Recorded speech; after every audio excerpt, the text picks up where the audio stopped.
Favour में हैं और इस तरह का व्यवहार जिस तरह का ये डीआईएस साहब ने किया है तो इनके इस व्यवहार से ऐसा लगता है कि ये पहले ही जो है हमारे खिलाफ कुछ ना कुछ मन बना चुके थे और हो सकता है कि कहीं ना कहीं साठगांठ हो इनकी।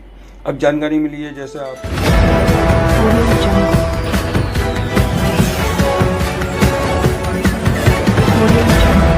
आखिर क्यों उच्च न्यायालय के आदेश होने पर भी नहीं दिया जा रहा शिक्षक का वेतन। मुरादाबाद से खबर बुलंद भारत के लिए कामरान अली की रिपोर्ट। जिला विद्यालय निरीक्षक की हठधर्मी के कारण शिक्षक के वेतन का भुगतान नहीं किया जा रहा है। मामला यूपी के मुरादाबाद की ठाकुर द्वारा तहसील क्षेत्र के ग्राम सौदासपुर स्थित RSM इंटर कॉलेज के शिक्षक बाबू सिंह के वेतन से जुड़ा हुआ है।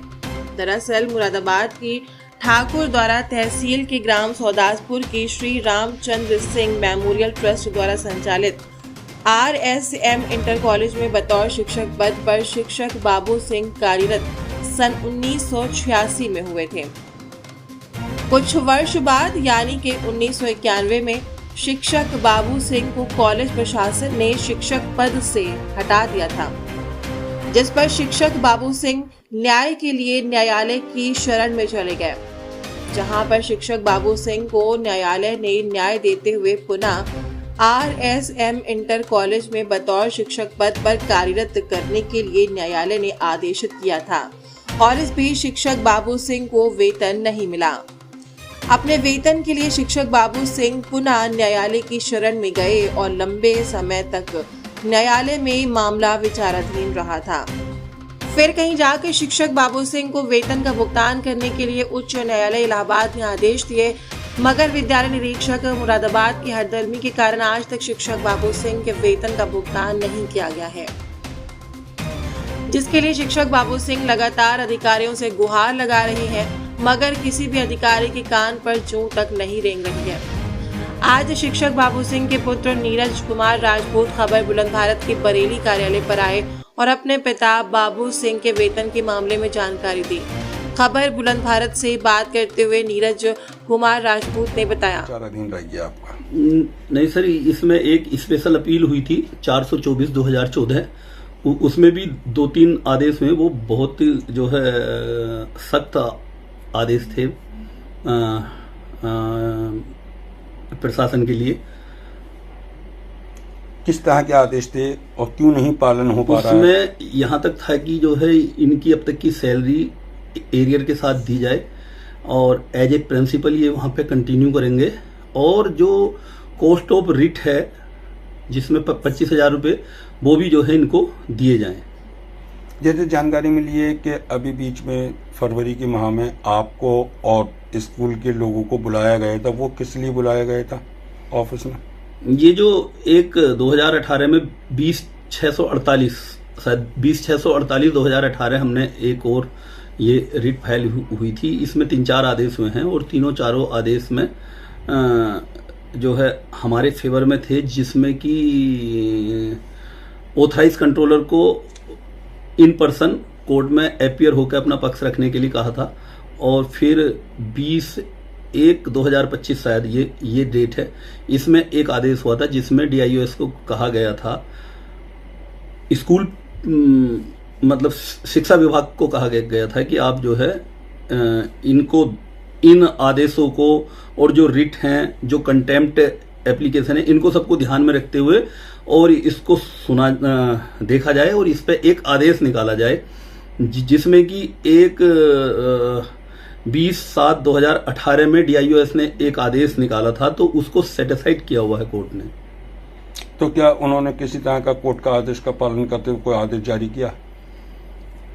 उन्होंने हमको भी बुलाया था, एक लेटर इशू करके पापा जी को बुलाया था, मैं भी गया था पापा जी के साथ और उस साइड से वो बोल रहे थे कि कोई कुलदीप और एक और व्यक्ति थे उनके साथ, तो जो कुलदीप थे तो उनको वो प्रिंसिपल बता रहे थे और एक और व्यक्ति थे तो उनको वो बोल रहे थे कि ये कोई इनके वकील हैं या इस तरह से कोई मैनेजमेंट वहाँ पे देखते हैं। वो दोनों उस साइड से प्रेजेंट हुए थे, बट कुलदीप के पास कोई अथॉरिटी नहीं थी, ना ही ये था कि वो जो है स्कूल में प्रिंसिपल हैं इस तरह की कोई अथॉरिटी नहीं थी, जबकि इसमें जो है ना तो स्कूल के प्रिंसिपल को और ना ही कोई वकील को बुलाना था।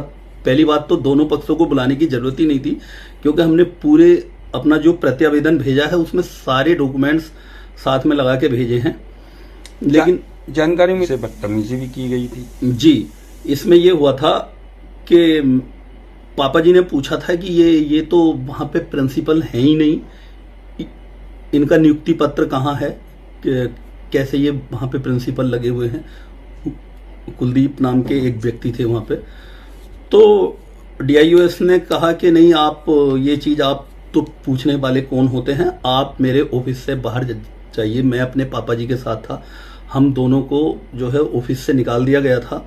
और इसमें ऑथराइज कंट्रोलर को तो DIOS ने बुलाया ही नहीं था, जबकि खाली एक ये सारी चीज़ों को पढ़ने के बाद आदेश निकालने थे। बट इस तरह की बदतमीजी की थी कि पापा से अच्छे से बात नहीं कर रहे थे, वो बात पे चिल्ला के बात कर रहे थे, और फिर फाइनली जो है हमको बाहर निकाल दिया। हमारी बात सुनने को तैयार ही नहीं थे वो।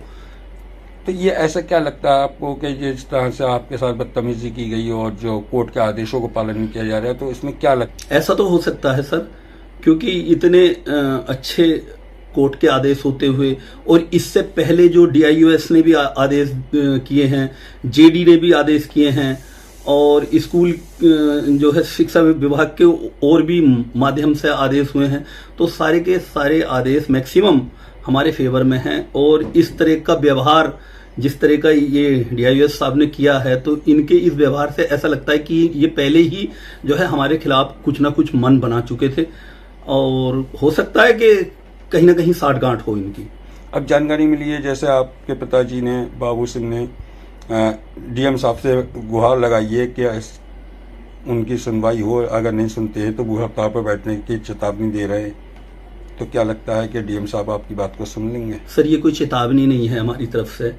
पापा को 93 से जो है लड़ रहे हैं वो, और 27-28 आदेश हमारे फेवर में आ चुके हैं।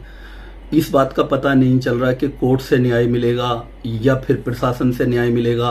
कोर्ट तो हमेशा न्याय कर रहा है, लेकिन यहाँ पे आके वो सारे का सारा जो है ठंडे बस्ते में डाल देते हैं। और हमारे जो है 30 साल से पापा को न्याय नहीं मिला। अब उनकी ये 67 साल हो चुकी है, वो हार्ट के पेशेंट बन गए, और जब कुछ होता हुआ लग नहीं रहा, तो यही एक रास्ता है जो हम लोगों के पास, वो हड़ताल पर बैठने का। तो क्या जिला अधिकारी मुरादाबाद से भी उम्मीद नहीं है आपको कि वो? विश्वास है कि जो है ये शिक्षा विभाग के अधिकारियों का इस तरह का व्यवहार वो जरूर करेक्ट करेंगे, उनको जरूर ठीक करेंगे। अब तो आपने जिलाधिकारी मुरादाबाद को पत्र लिखकर गुहार लगाई है, तो अब क्या उम्मीद की जा सकती है कि न्याय मिलेगा? उधर आपने LIO को भी लिखा है। 100% न्याय मिलेगा। जिलाधिकारी महोदय से गुहार है कि इस तरह का व्यवहार जो है ये सब ठीक नहीं है।